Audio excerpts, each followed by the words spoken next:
सर्व शेतकऱ्यांचं आपल्या यूट्यूब चॅनलवरती स्वागत आहे. तर अ, आमचं नियोजन चालू होतं की मार्च महिन्यात कुठल्या पिकाची लागवड करायची. तर आपण यावर्षी मार्च महिन्यात केळी या पिकाची लागवड करण्याचा आम्ही निर्णय घेतलेला आहे.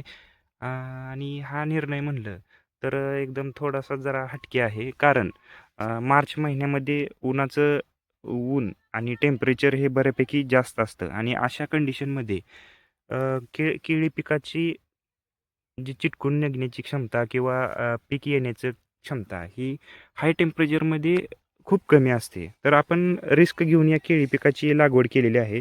जवळपास हा प्लॉट बघू शकता 1.5 एकरचा प्लॉट आहे आणि या प्लॉटमध्ये आजची ही पहिली आळवणी पण चालू आहे. या प्लॉटची लागवड केलेली आहे जवळपास 6 तारखेला, 6 मार्चला आणि आज आहे 8 मार्च.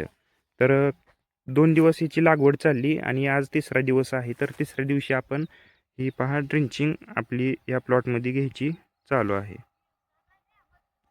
हे पहा या इथं ड्रिंचिंग चालू आहे. हे आपण औषध केलेलं आहे.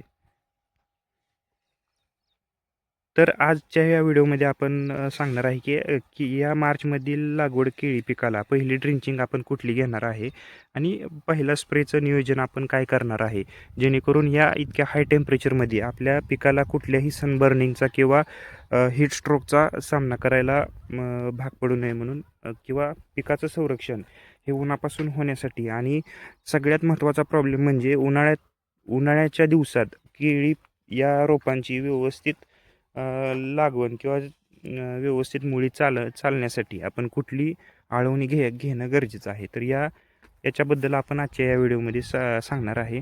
तर व्हिडिओ शेवटपर्यंत पहा. पण पहिलं आळवणीचं नियोजन आणि ह्या मार्चमधील केळी लागवडला कुठला आपण मॅनेजमेंट केलं पाहिजे, स्प्रेचं किंवा आळवणीचं, हे आपण पाहणार आहे.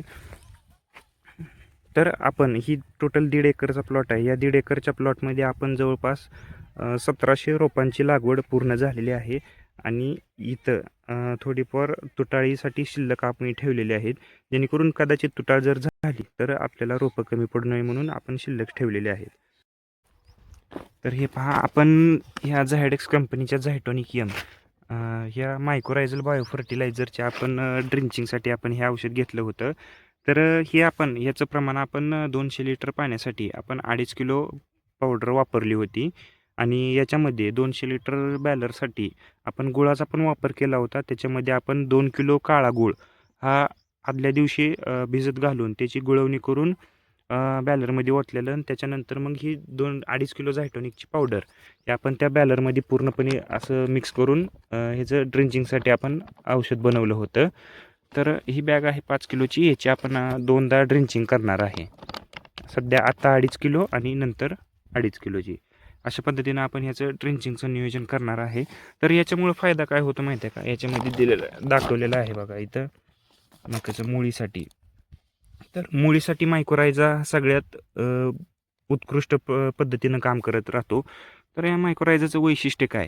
तर याच्यामुळं काय होतं माहिती आहे का? जी आपण बुरशी म्हणतो, मायक्रोरायझल बायो फर्टिलायझर इथं दिलेलं आहे. रायझा नावाची जी काही बुरशी आहे, ही पूर्णपणे रोपाच्या मुळीच्या चारी बाजूला आपण याची ड्रिंचिंग घेतलेली आहे. याच्यामुळं जी काही रोपाची मुळी आहे, ती पूर्णपणे चांगली वाढ घेण्याचं काम हे मायक्रोरायझा करतं.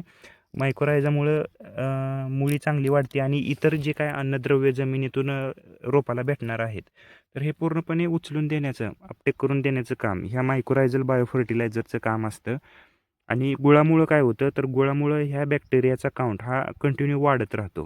त्याच्यामुळं गूळ आणि मायक्रोरायझा अशा दोन्ही कॉम्बिनेशनचं आपण आज या प्लॉटमध्ये ड्रिंचिंग घेतलेली आहे आणि ह्या आपली पहिली ड्रिंचिंग पूर्ण झालेली आहे आज. आणि दुसरं म्हणलं तर आपण टेम्परेचरसाठी कुठला स्प्रे घेणार आहे. तर अशा वातावरणात सध्या आता 10चं टायमिंग आहे आणि टेम्परेचर पण भरपूर वाढलेलं आहेत आणि याच्यामध्ये तुम्ही आता प्लॉट पाहू शकता, कशी पाने पण पूर्णपणे दुमडलेली आहेत प्लॉटची.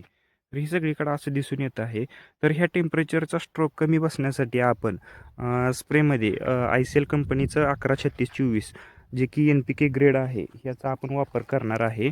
आणि दुसरी गोष्ट म्हणलं तर ह्याच्यामध्ये आपण जे ऑर्थोसॅलिसिलिक ॲसिड जे की आपण ओसा किंवा ॲडव्हान्स पेस्टिसाईडचं काजू या नावाने येतं आहे, त्या टॉनिकचा आपण वापर फवारणीमध्ये पण करणार आहे आणि याच्यासोबतच आपण झिंकचा पण वापर स्प्रेला घेणार आहे.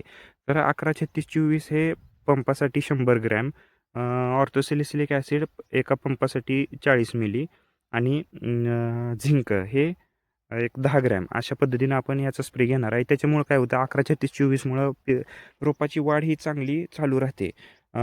ऑर्थोसॅलिसिलिक ॲसिडमुळे जे काय टेम्परेचर वाढतंय तर त्याच्यामुळं त्याच्यापासून पिकाचं संरक्षण हे त्याच्यापासून होत राहतं आणि झिंकमुळं जी काय पानाची जाडी आणि काळोखी राहते हे चांगली डेव्हलप करण्याचं काम हे झिंकचं काम राहतं. तर अशा पद्धतीनं आपण पहिली फवारणी आणि पहिली आळवणी झालेली आहे आणि पहिली फवारणी आपण उद्या घेणार आहे. तर अशा पद्धतीनं आम्ही नियोजन केलेलं आहे. जर आपला पण केळीचा प्लॉट लागवड केलेला असेल मार्चमध्ये, तर तुम्ही अशा पद्धतीनं आळवणी आणि पहिली फवारणी पण घेऊ शकता. याच्यानंतर आपण पुढच्या व्हिडिओमध्ये पाहणार आहे की त्याचा आपल्याला रिझल्ट कसा बसला आहे आणि त्याच्यानंतरचं नियोजन काय आहे. तर धन्यवाद शेतकरी मित्रांनो. जर व्हिडिओ आवडला असेल तर व्हिडिओला लाईक करायला विसरू नका आणि चॅनलला नक्की सबस्क्राईब करा. भेटूया पुन्हा अशाच एका नवीन माहितीच्या व्हिडिओमध्ये.